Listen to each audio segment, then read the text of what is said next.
मैं इंदिरा गांधी नहर, वही नहर जिसे राजस्थान के रेगिस्तान की जीवन दायिनी के नाम से जाना जाता है।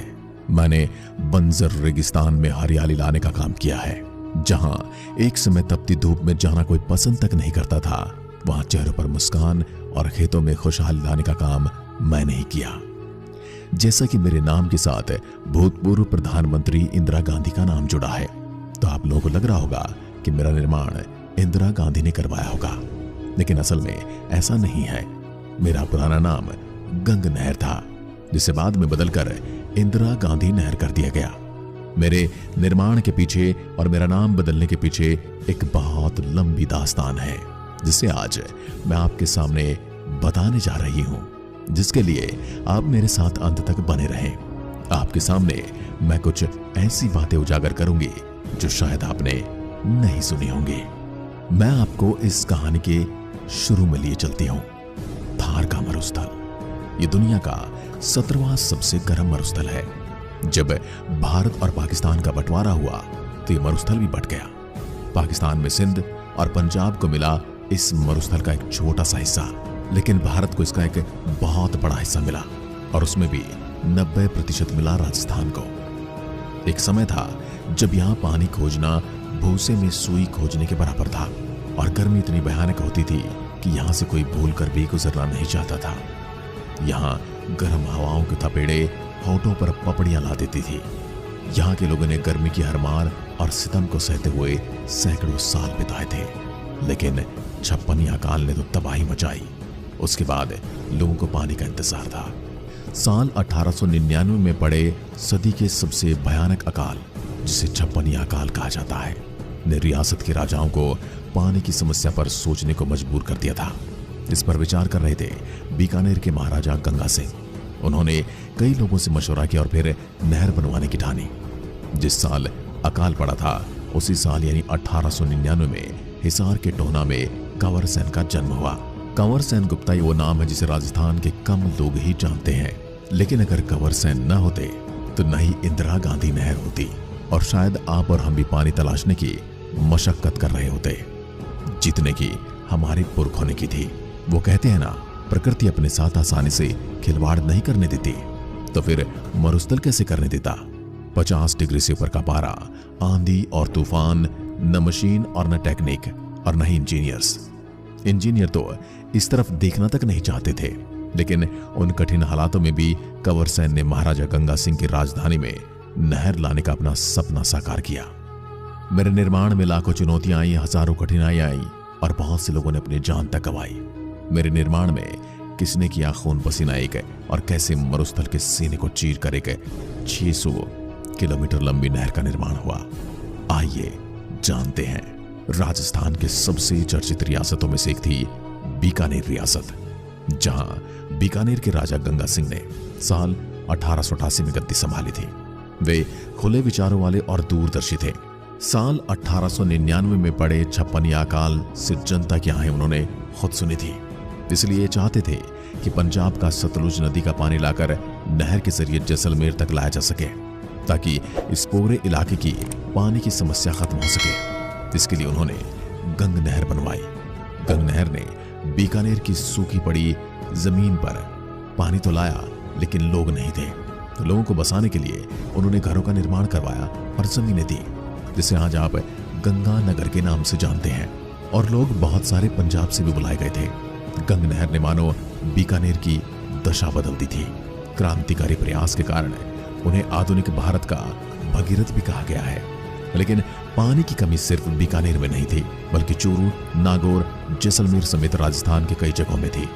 महाराजा गंगा सिंह ने इस नहर को जैसलमेर तक ले जाने की कोशिश की, लेकिन पैसे की कमी के कारण उनका यह सपना पूरा न हो सका। लेकिन राजस्थान के भाग्य में तब तक शायद नहर का निर्माण लिखा जा चुका था। इसलिए महाराजा गंगा सिंह के दरबार में नए चिप इंजीनियर बने कंवर सेन गुप्ता। कंवर सेन ने उस जमाने में थॉमसन से इंजीनियरिंग की थी, जिसे आज IIT रुड़की भी कहा जाता है। वो जवान थे, डायनामिक थे, यानी कि खुले विचारों के थे। उनके विचार महाराजा गंगा सिंह से काफी मेल खाते थे। गंगा सिंह के कहने पर कंवर सेन ने पंजाब से लेकर राजस्थान तक एक ड्राफ्ट तैयार किया, जो इंदिरा गांधी नहर के लिए तैयार किया गया पहला ड्राफ्ट था। लेकिन साल 1943 में कैंसर के कारण महाराजा गंगा सिंह का निधन हो गया, जिसके बाद गद्दी मिली उनके बेटे सादुल सिंह को। लेकिन साल 1947 में देश के आजाद होने के साथ ही राजशाही भी खत्म हो गई और देश में पहली बार सरकार बनी। अब न राजा रहे न रजवाड़े, लेकिन कंवर सिंह ने महाराजा के सपने को धूमिल नहीं होने दिया। उन्होंने आजादी के ठीक 1 साल बाद 1948 में नहर के लिए तैयार किए गए ड्राफ्ट सरकार को भेज दिया, पर इसका नतीजा कुछ नहीं निकला, क्योंकि सरकार को कई साल लग गए ये समझने को कि अब राजस्थान को एक नहर चाहिए। और आखिरकार सरकार ने 31 मार्च 1958 को नहर के निर्माण का श्री गणेश किया, उस वक्त के गृह मंत्री गोविंद बल्लभ पंत द्वारा। उस समय लोगों को यह काम असंभव लग रहा था, क्योंकि जिद्दी रेगिस्तान की छाती चीरकर एक लंबी नहर निकालना अपने आप में एक चमत्कार जैसा था। लेकिन कंवर सिंह तो पूरा ड्राफ्ट तैयार कर चुके थे। जब ठाना उन्होंने था तो पूरी नहर बनवाने की जिम्मेदारी भी उन्हीं को दी गई। इस नहर परियोजना का नाम दिया गया राजस्थान नहर परियोजना, और ये तय किया गया कि पानी पंजाब देगा। पंजाब भी एक अच्छा पड़ोसी होने के नाते पानी देने को तैयार हो गया। पंजाब के फिरोजपुर में हरी के नाम की एक जगह पर सतलुज और व्यास नदी का संगम होता है, और यहीं पर हरी के बैराज बनाया गया। इस बैराज से नहर निकालकर राजस्थान लाई जा रही थी। लेकिन यही तो असली समस्या थी। जब पंजाब पानी देने के लिए तैयार था और राजस्थान पानी लेने के लिए तैयार था, पर थार का यह मरुस्थल ही नहर के निर्माण के लिए तैयार नहीं था। तभी तो एक से बढ़कर एक समस्याएं तैयार हो गई। गर्मी में भयानक गर्मी पड़ी और सर्दी में भयानक ठंड, धूल भरी आंधियां, रेत के बवंडर, मौसम इतना खराब कि कोई भी इंजीनियर यहां काम करने के लिए तैयार ही नहीं होता था। उस वक्त ना ही कोई आधुनिक मशीनें थी, लेकिन कंवर सिंह और उनकी टीम तैयार थी। वो जानते थे कि इन हालातों में रेगिस्तान का जहाज ही काम आ सकता है, इसलिए ऊंटों को मिट्टी खोदने के काम में लाया गया। सबसे मेहनती कहे जाने वाले जानवर गधों ने ऊंटों का साथ दिया। हजारों मजदूरों को सैकड़ों जानवरों ने कई घाटों पर काम किया। इंजीनियर्स ने भी बिना थके कई घंटों तक काम किया, लेकिन भयानक गर्मी और आंधियों ने ऐसे हालात खराब कर दिए थे कि ये शब्दों में बयान नहीं किया जा सकता। मौसम की मार, गर्मी, आंधी से तंग आकर इंजीनियर से काम छोड़कर बीच में ही जाने लगे। इस नहर के निर्माण के लिए इंजीनियर ढूंढना बहुत बड़ा चुनौतीपूर्ण काम हो गया था। इसलिए परियोजना के चीफ इंजीनियर अलग अलग पॉलिटेक्निकल और इंजीनियरिंग कॉलेज में जाकर इंजीनियर को योजना में काम करने के लिए आमंत्रित किया करते थे। कंवर सिंह और उनकी टीम ने यह तय किया था कि इस काम को जल्दी से जल्दी पूरा करना होगा, इसलिए युद्ध स्तर पर ऊंटों और गधों को काम में लगाया गया। मजदूरों की संख्या भी बढ़ा दी गई और काम की रफ्तार भी 2 गुना कर दी गई। कहा जाता है ऊंटों और गधों से मिलकर इतनी मिट्टी की खुदाई की और ढुलाई की गई कि उसमें पूरी धरती के चारों तरफ 20 फीट चौड़ी सड़क बनाई जा सकती थी। ये जानवर नहीं होते तो नहर न बन पाती, बिल्कुल भी संभव नहीं था। लेकिन कठिन मौसम में ढुलाई करते करते कितने ही ऊंटों और गधों ने दम तोड़ दिया। कई मजदूरों और इंजीनियरों ने अपनी जान गंवा दी, लेकिन काम को रोका नहीं गया। आखिरकार 4 साल की अथक मेहनत के बाद राजस्थान नहर में पानी आया। ये नहर के निर्माण का प्रथम चरण हुआ था, जिसमें पंजाब के हरिके से हनुमानगढ़ की मसीदा तक बनाया गया और इसे नाम दिया गया राजस्थान फीडर। यहां यह बात समझने को कि इंदिरा गांधी नहर 649 किलोमीटर की है, तो सोचिए ये नहर कितनी लंबी होगी। अब एक ही बार में इतनी बड़ी नहर बनाया जाना संभव नहीं था, इसलिए पहले राजस्थान फीडर बनाकर पानी लाया गया और फिर आगे जैसलमेर तक पहुंचाने के लिए मुख्य नहर बनाई गई। इसलिए इस नहर परियोजना में 2 नहरें शामिल हैं। पहली राजस्थान फीडर जो कि 204 किलोमीटर लंबी है और दूसरी 445 किलोमीटर लंबी मुख्य नहर। नहर की राजस्थान में एंट्री हो सके इसके लिए 204 किलोमीटर लंबी नहर बनाई गई, जिसका 170 किलोमीटर का हिस्सा तो पंजाब और हरियाणा में ही था। इसका 34 किलोमीटर का हिस्सा ही राजस्थान में आया था। लेकिन राजस्थान के लोगों को निराशा न हो, इसलिए पहले चरण में ही मुख्य नहर को भी 189 किलोमीटर लंबा हिस्सा तैयार कर दिया गया था। 11 अक्टूबर 1961 को सर्वपल्ली राधाकृष्णन ने राजस्थान नहर का उद्घाटन किया और इस नहर में पहली बार पानी आया। नहर के पानी ने मरुभूमि की सूखी जमीन को ही नहीं बल्कि इंसानों के चेहरे पर भी हरियाली ला दी। अब लोगों को पीने और सिंचाई का पानी मिलने लगा। नहर के आते ही आसपास के इलाकों की रंगत बदलने लगी। सालों काम करने वाले इंजीनियर और मजदूरों के चेहरे पर संतोष था, तो वही जनता के चेहरे पर पानी आने की खुशी। अपनी टीम के साथ मिलकर कंवर सेन ने असंभव लगने वाले काम को संभव कर दिखाया था। वैसे तो इस नहर के निर्माण में कई घोटालों के भी आरोप लगे थे, लेकिन पानी आने की खुशी और नहर के फायदे के सामने उन्हें भुला दिया गया। लेकिन इंदिरा गांधी के प्रोजेक्ट को बनाकर हजारों मजदूरों, ऊंटों और गधों को, साथ ही कंवर सेन की टीम ने राजस्थान के भाग्य को बदल कर रख दिया। कंवर सेन को मरुस्थल का भगीरथ कहा गया और उन्हें पद्म भूषण से नवाजा गया। अब यहाँ सवाल ये भी आता है, इस पूरी नहर में कहीं पर भी इंदिरा गांधी का जिक्र तक नहीं आया। इस पूरी नहर को बनाने में मेहनत तो कंवर सेन, उनकी टीम और ऊंटों और गधों ने की और बहुत सारे स्थानीय लोगों ने की। इस नहर का नाम इंदिरा गांधी नहर क्यों रखा गया?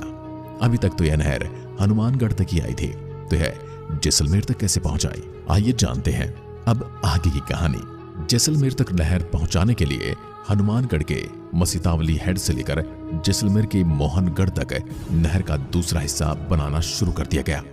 यह हिस्सा कुल 445 किलोमीटर लंबा था और यह हिस्सा बनाते समय इंजीनियर को यह भी समझ में आ गया था कि राजस्थान का मरुस्थल सीधा सपाट नहीं है, बल्कि एक ढलान की तरह है।